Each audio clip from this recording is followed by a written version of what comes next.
প্রিয় টাঙ্গাইলবাসী, আসসালামু আলাইকুম। আশা করি আপনারা ভালো আছেন। ইনশাল্লাহ আমি ভালো আছি। আজকে একটি বিষয় নিয়ে আপনাদের মাঝে আমি হাজির হয়েছি। আমাকে অবশ্য আপনারা চেনেন, আমি একজন গণমাধ্যম কর্মী। আমি যে বিষয়টা নিয়ে আপনাদের মাঝে আমি হাজির হয়েছি, সম্প্রতি একটি বেদক, একটি কুলাঙ্গার, বাবা মায়ের অভিশপ্ত সন্তান, জঙ্গি লাবু নামে সবাই চেনে, আমরাও জানি। সে একজন চোর, একজন বাটপার এবং আমাদের অনেক সাংবাদিককে নিয়ে অনেক লেখালেখি করছে তার ফেসবুক অনলাইনে। আপনারা অবশ্য দেখেছেন। শুধু আপনারা দেখেন আর বলেন যে পাগল। পাগল কেন বলেন আপনারা? এটা আমার প্রশ্ন। ওকে কেন পাগল বলেন? ও যদি পাগলই হইতো তাহলে কি বাবা প্রথমত একটি বিয়ে করায়, সে বউটাকে অত্যাচার করে খাওয়া দাওয়া না দিয়ে বউটা বাড়ির থেকে তাড়িয়ে দিয়েছে। দ্বিতীয়ত চৌহালি নাগরপুরে একটি বিয়ে করে, একজন সুতারের বউকে বিয়ে করে। সেখান থেকে সেই মেয়ের যা কিছু ছিল, নাগরপুর এসে সে একটি জায়গায় ভাঙ্গারি দোকানে সব কিছু বিক্রি করে চলে আসে। সম্প্রতি তৃতীয় বিয়ে করে যাত্রাপালার নর্তকী। সেই নর্তকী বিয়ে করার পরে ও অনেকভাবেই মানুষকে যা খুশি তাই বলে বেড়াচ্ছে, লিখে বেড়াচ্ছে এবং সম্মানীয় কিছু মানুষ আছে তাদের সম্পর্কে নেগেটিভ মন্তব্য করে যাচ্ছে। প্রেস ক্লাবের আইকন যিনি আমাদের বড় ভাই জাফর আহমেদ, তাকে নিয়ে লেখালেখি শুরু করেছে, অপ্রত্যাশিত লেখালেখি। শুধু জাফর ভাই না, এই জাফর ভাইয়ের মতো অনেক বিজ্ঞ সাংবাদিক আছে। যেমন বৈষম্য ছাত্র আন্দোলনের সময় সানভি অনেক ভূমিকা পালন করেছে টাঙ্গাইলের ভেতরে। সেই সানভিকে নিয়েও উল্টাপাল্টা অনেক কিছু লিখেছে। শুধু সানভিকে লিখেই শেষ হয়নি, তার ক্ষান্ত হয়নি। তিনি মোহাম্মদ হোসেন এনটিভির যে একজন আইকন, তাকে নিয়েও অনেক বাজে মন্তব্য করেছে, লেখালেখি করেছে। ইমরুল হোসেন বাবু ঢাকা প্রতিদিনের প্রতিনিধি, তাকে নিয়েও লেখালেখি করেছে এবং সাবালিয়া উজ্জ্বলকে নিয়ে লেখালেখি করেছে এবং আমাদের কাছের এক সহযোদ্ধা ছোট ভাই সুলতান কবিরকে নিয়েও অনেক মন্তব্য করেছে এবং তার নামেও মিথ্যা একটি মামলাও করেছে। এই হচ্ছে তার স্বভাব চরিত্র। এবং আরও কিছু বলতে চাই, লাবু খন্দকার, আপনি যদি সাংবাদিকতা করেন তাহলে আন্ডারগ্রাউন্ড থেকে কেন সাংবাদিকতা করেন? আপনি জনগণের সামনে আসেন, আপনি টাঙ্গাইলবাসীকে দেখান আপনি স্বচ্ছতার মধ্যে সাংবাদিকতা করছেন, কিন্তু তা আপনি করছেন না। কেন করছেন না? নিশ্চয়ই আপনার ভিতরে কিছু কিন্তু আছে। যাই হোক, লাবু সাহেব, আপনি বিগত দিনের কথা আপনি ভুলে গিয়েছেন, কিন্তু আমরা ভুলিনি, টাঙ্গাইলবাসীও ভুলেনি। কারণ আপনি যখন গ্রামের বাড়িতে আপনি হাঁস মুরগি চুরি করে বেচতেন এবং অনেক চুরি করার বিচার আপনার হয়েছে, গ্রাম্য সালিশ হয়েছে, সেখান থেকে আপনি মামলা খেয়েছেন। মামলা খাওয়ার পরে মানুষ আপনাকে জিজ্ঞাসার পর আপনি বলছেন আমি সাইবার ক্যাফের মামলা খাইছি। এটা কেন বলছেন আপনি? এটা তো ঠিক না। কেন মিথ্যা বলেন মানুষকে? আপনি তো চুরির মামলা খেয়েছেন। সাইবার ক্যাফের মামলা আপনি কি দুই একটা প্রমাণ দিতে পারবেন আপনি সাইবার ক্যাফের মামলা খাইছেন? আপনি তো চোরের মামলা খাইছেন।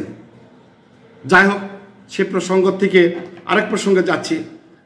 আমিও একটি মামলা, মিথ্যা একটি ষড়যন্ত্র মামলায় পড়েছিলাম। সে মামলাটা ইনশাল্লাহ মিথ্যা প্রমাণিত হয়েছে। সে মামলা থেকে আল্লাহ তাআলা রাব্বিল আলামিন আমাকে বেকসুর খালাস প্রদান করেছেন।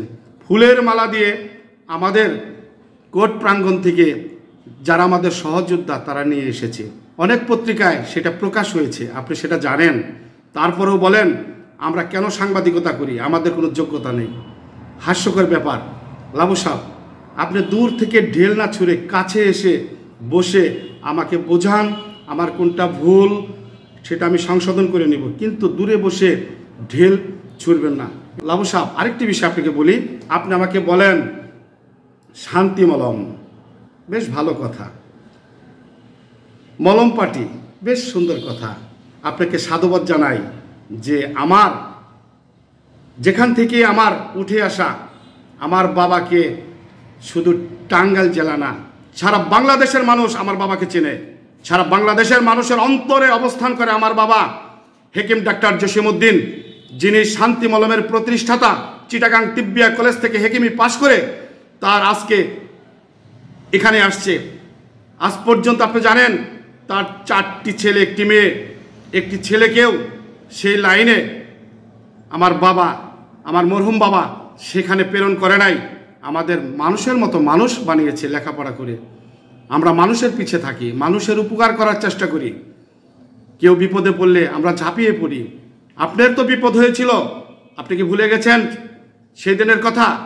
আপনি যখন জেলখানায় পৌঁছতেছিলেন, জেলখানায় এসে আমার কাছে কড়া নাড়িয়েছিলেন যে আতোয়ার ভাই, আপনি বড় ভাই, আপনাকে সম্মান করি, আপনি আমাকে জেলখানা থেকে একটু রেহাই করেন। 11 মাস যাবৎ আমি জেল খাটতেছি, আমার বাপ নাই, মা নাই, আমার কেউ নাই, এইভাবে আমাকে একটু বাঁচানোর চেষ্টা করেন। তখন আমি কি বলছিলাম যে আমি মিথ্যাকে চেয়ে আসছি, ছোট ভাই ইনশাআল্লাহ বের হলে চেষ্টা করে দেখব আপনাকে বের করতে পারি কিনা। আল্লাহর রহমতে মিথ্যা মামলা আমাদের প্রমাণ করতে পারেনি। সত্যের জয় চিরদিনই হয়, এটা তো আপনি জানেন। বের হয়ে আসছি, এসে কিন্তু লাবু সাহেব সেই প্রতিশ্রুতি কিন্তু আমি আতোয়ার ভুলে যাইনি। আমি আপনাকে প্লাস আলমগীর আমার সাথে, যার বিরুদ্ধে আপনি অপ্রাসঙ্গিক নৈতিবাচক কথাবার্তা আপনি লিখছেন, এটা কিন্তু ঠিক না। আপনি ভুলে যাবেন না, সেই আলমগীরের অবদান আপনি দিতে পারবেন না, আমার সেই অবদান আপনি দিতে পারবেন না। লাবু সাহেব, আপনি কেন জঙ্গি স্টাইলে আমাদের পিছু লাগছেন? এবং টাঙ্গাইলের আইকন যারা যারা ভালো যোদ্ধা, ভালো কলম দিয়ে তারা টিকায় লেখে এবং সত্য ঘটনা উদ্ঘাটন করে, তাদের বিরুদ্ধে আপনি লেখেন কেন? আপনার কোনো স্বার্থে ব্যাঘাত ঘটেছে? সেটা টাঙ্গাইলবাসী জানতে চায়। তারা কি ক্ষতি করেছে আপনার? তাদের ব্যাপারে মিথ্যে কথা কেন লেখেন আপনার অনলাইন ফেসবুকে? আপনার যদি হিম্মত থাকে, সাহস থাকে, তাহলে আপনি আসেন যে কোনো জায়গায়। আপনি এসপি অফিসে আসেন, ডিসি অফিসে আসেন, টাঙ্গাইল থানায় আসেন, এবং আমাদের যে শ্রদ্ধেয় বড় ভাই জাফর আহমেদ আছে, আপনি টাঙ্গাইল প্রেস ক্লাবে আসেন। আপনার যদি হিম্মত থাকে আপনি আসেন, আমাদের নিয়ে আপনি কথা বলেন। কথা এইভাবে বললেন না ভাই, দুঃখ লাগে। আপনি বলেন আমি শান্তি মলমের পোলা। হ্যাঁ, আমি শান্তি মলমের পোলা, এটা আমার গর্ব। আপনি তো বাবার অভিশপ্ত সন্তান, আপনি অস্বীকার করতে পারবেন? পারবেন না। আপনি গ্রামচ্যুত, সমাজচ্যুত, ফ্যামিলির থেকে চ্যুত, বাবা মার খরচ দেন না আপনি। আপনি বউকে নিয়ে জায়গায় জায়গায় আপনি রঙ্গনীলায় আপনি মাতেন। এটা কি মানুষ জানে না? আমরা জানি, সে তথ্য আমাদের কাছে চলে আসছে। আজকে আপনি ফেসবুকে আপনি বক্তব্য দিয়েছেন, বক্তব্য দেখলাম, হাসলাম। আপনি শিক্ষিত বলেন নিজেকে, আপনি কিসের শিক্ষিত? আপনি কিসের শিক্ষিত এটা আমি জানতে চাচ্ছি। আপনি তো মাদক সেবনকারী, ধুলাই খালের মাল, জোড়াতালি দেওয়া চলা যার আপনার অভ্যাস। আপনি ধুলাই খাল তো চেনেন? ধুলাই খালে যেসব জিনিস তাল বাহানা করে বিক্রি করে, সেই ধুলাই খালের মানুষ আপনি। হ্যাঁ, আপনি কি বলবো আপনাকে? আমি কি বলবো? আপনি অনেক কিছু শিখার আছে। আমি আপনার প্রতি আমি ক্ষুব্ধ না, আমি রাগ করি না। এই যে আমাদের শান্তি মলমের বিষয়টা যেটা বলেছেন, আমি শান্তি মলমের পোলা, আমার কি জ্ঞান আছে? শিক্ষা দীক্ষা কোনো কিছুই নেই। ভাবতে অবাক লাগে যে আপনার মতন গুন্ডা মূর্খ আমাকে না চিনে না বুঝে বিরূপ মন্তব্য করছেন, এটা ঠিক না। আপনাকে আইনের আওতায় নিয়ে আসবো। আপনি যেখানেই থাকেন, যে গর্তেই আপনি লুকিয়ে থাকেন,